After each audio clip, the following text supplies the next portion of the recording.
মুক্তদিন মঞ্চে আসছেন মোহাম্মদ রিজওয়ান আহমদ বিন মুজিবুল হক।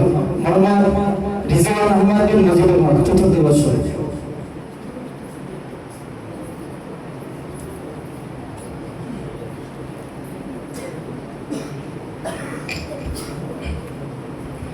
السلام عليكم ورحمة الله وبركاته. الحمد لله رب العالمين حمد الشاكرين، والصلاة والسلام على خير البرية محمد وآله الطيبين الطاهرين. أما بعد، فأعوذ بالله من الشيطان الرجيم. بسم الله الرحمن الرحيم. يا أيها الذين آمنوا لا تتخذوا اليهود والنصارى أولياء. صدق الله العظيم. وقال النبي صلى الله عليه وسلم: تركت فيكم أمرين لم تضلوا ما تمسكتم بهما كتاب الله وسنة رسوله، أو كما قال النبي عليه الصلاة والسلام. অধ্যকার দারুল মাদ্রাসা আল আহবাব ছাত্রকাফিলা কর্তৃক আয়োজিত আজকের এই বার্ষিক বাছাই পর্বমূলক বক্তৃতা সেমিনারের সম্মানিত সভাপতি, বিজ্ঞ বিচারক মণ্ডলী ও সুদক্ষ পরিচালক, আমার সামনে উপস্থিত গ্রাম বাংলার প্রত্যন্ত অঞ্চল থেকে আগত ইলমে ইলাহি অন্বেষণকারী ছাত্র ভাইরা, সকলকে জানাই আন্তরিক শুভেচ্ছা ও অভিনন্দন। প্রিয় উপস্থিতি, আজকের বক্তৃতার বিষয়বস্তু সম্পর্কে আপনারা সবাই অবগত আছেন, আর তা হলো নৈতিক অধঃপতনের প্রান্ত সীমায় বর্তমান প্রজন্ম আমাদের দায়িত্ব ও কর্তব্য। রব্বে কাবা চাইতো উক্ত বিষয়ের উপর সংক্ষিপ্ত আলোকপাত করে প্রয়াস করব ইনশাআল্লাহ তাআলা। মুহতারাম হাজিরিন, বর্তমান প্রজন্মের অধঃপতনের বহুবিধ কারণ রয়েছে, তার মধ্যে উল্লেখযোগ্য কয়েকটি: এক, কোরআন সুন্নাহ থেকে দূরে সরে যাওয়া, অর্থাৎ বর্তমান প্রজন্মের যুবক যুবতীরা কোরআন সুন্নাহকে আঁকড়ে না ধরে ইহুদি নাসারাদেরকে অনুসরণ করে তাদের রঙে নিজেদেরকে রাঙিয়ে তুলছে, যার ফলে সমাজে জিনা ব্যভিচার বেড়েই চলছে। দুই, সামাজিক কারণ, অর্থাৎ বর্তমান প্রজন্মের অধঃপতনের ক্ষেত্রে অধিক লক্ষণের একটি বিষয় হচ্ছে সামাজিক কুপ্রথা, রীতিনীতির ভুল ব্যবহার, মূল্যবোধের অভাব হয়, সামাজিক অস্থিরতা, সুযোগ সুবিধার অভাব, প্রতারণা ইত্যাদি, যা বর্তমান প্রজন্মকে অধঃপতনের দিকে পা বাড়াতে উদ্বুদ্ধ করছে। তিন, পোশাক পরিচ্ছদ ও পদাহীনতা, বর্তমান প্রজন্মের যুবক যুবতীরা প্রগতির দোহাই দিয়ে ইহুদি নাসারাদেরকে অনুসরণ করে তাদের রঙে নিজেদেরকে রাঙিয়ে তাদের তৈরিকৃত পোশাক পরিচ্ছদ গ্রহণ করছে এবং নিজেদেরকে নগ্ন অর্ধনগ্ন অবস্থায় চলাফেরা করছে এবং নিজেদেরকে মডেল হিসাবে উপস্থাপন করছে, এবং যুবকরা খ্রিস্টানদের স্টাইল গ্রহণ করে তাদের রঙে নিজেদেরকে রাঙিয়ে তাদের মতো চুল লম্বা করে কেটে হাতে সিগারেট নিয়ে চলাফেরা করছে।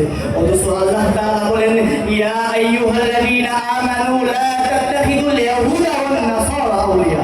মুহতারাম হাজিরিন, পাঁচ, বর্তমান প্রজন্মের অধঃপতনের ক্ষেত্রে অধিক লক্ষণ আরেকটি বিষয় হচ্ছে ত্রুটিযুক্ত শিক্ষা ব্যবস্থা, অর্থাৎ দ্বীনি শিক্ষা না থাকা। বর্তমান দেশের প্রচলিত শিক্ষা ব্যবস্থায় নেই কোনো চরিত্র ও আদব আখলাক ঠিক করার উপকরণ, বরং চরিত্র বিধ্বংসী সকল গল্প কাহিনী দিয়ে সাজানো এই শিক্ষা ব্যবস্থা।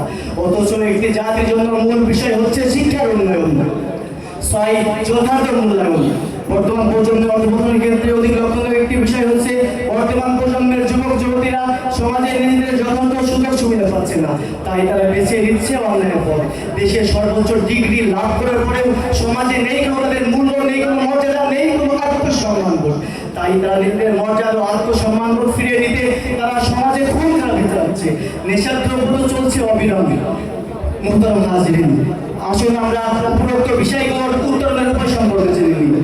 যে বর্তমান দেশ থেকে ইহুদি নাসারাদের কুপ্রথা এবং কুপ্রভাবকে দূর করতে পারি এবং সমাজকে কুসংস্কৃতিকে উপরে ফেলে একটি আদর্শ সমাজ গঠন চেষ্টা করি, তাহলে এই সমাজ থেকে সকল প্রকার দুর্নীতি, দুঃশাসন, সন্ত্রাস, শেয়ারকারী, টেন্ডারবাজি, চাঁদাবাজি, হত্যাকাণ্ড সহ সকল প্রকার অপকর্ম দূর হয়ে যাবে ইনশাআল্লাহ। বর্তমান প্রজন্ম থেকে যদি বর্তমান প্রজন্মের যুবক যুবতীদের থেকে যদি ইহুদিদের তৈরিকৃত পোশাক পরিচ্ছদকে উঠিয়ে নিতে পারি, তাহলেই তাদের মাঝে ফিরে আসবে নৈতিক সভ্যতা এবং তাদেরকে আল্লাহ তাআলার বাণী গ্রহণ করতে হবে।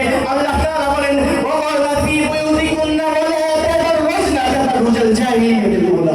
মুহতারাম হাজিরিন, বর্তমান দেশের প্রচলিত শিক্ষা ব্যবস্থা অর্থাৎ ইহুদি নাসারাদের গল্প কাহিনী দিয়ে সাজানো এই শিক্ষা ব্যবস্থাকে যদি উঠিয়ে কোরআন সুন্নাহ অনুযায়ী অর্থাৎ তলাবুল ইলমি ফরিদাতুন আলা কুল্লি মুসলিমের জীবন বিধানকে শিক্ষা ব্যবস্থায় ঢেলে সাজাতে পারি এবং সূরাতুল আলাক 1 নম্বর আয়াত ইকরা বিসমি রাব্বিকাল্লাযী খলাক, এই আয়াতের অনুযায়ী শিক্ষা মানদণ্ড গ্রহণ করতে পারি, তাহলে সমাজ থেকে সকল প্রকার দুঃশিক্ষা দূর হয়ে যাবে ইনশাআল্লাহ তাআলা।